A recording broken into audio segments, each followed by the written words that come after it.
the Vincetti brothers basically follows these three brothers, the three middle brothers of seven brothers.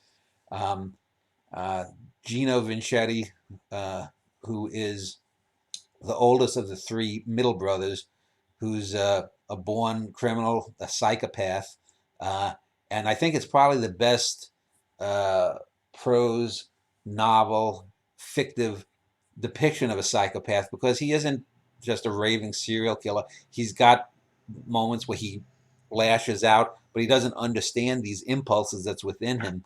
And then there's the middle brother, uh, Aldo Vincetti, who's the weakest of the brothers.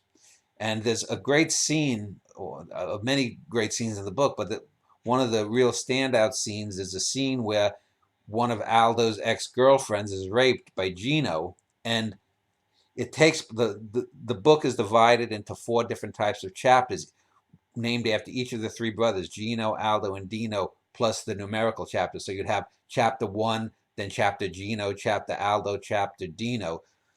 The rape of Aldo's girlfriend uh, by Gino doesn't take place in a Gino chapter. It takes place in an Aldo chapter.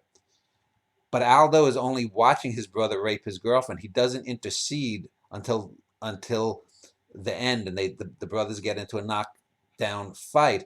But for a while, he's just watching it. And the import is that this book, this chapter rather, isn't about the rapist Gino. It isn't about the girlfriend, the ex-girlfriend that's raped. It's about Aldo and his own passivity, his own lack of selfness in not doing anything for a good deal of time to intercede. Uh, and that's a trope that I did pick up from the Rocco and his brothers film, but I handled the rape scene much more realistically and much better than a similar scene that appears in the film.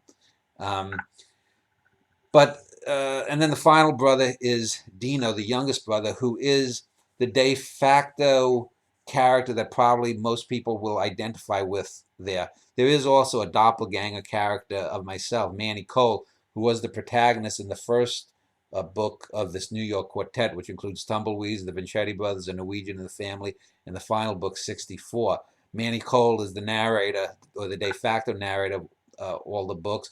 And he in this book, Manny moves out from just being one of the three major characters of the first book, Tumbleweeds.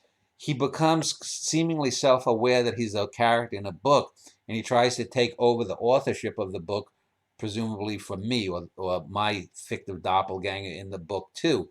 And this leads into the later books into the eventual likely demise of the Manny Cole character. But Manny Cole is also interacting with the three Vincetti brothers in the book.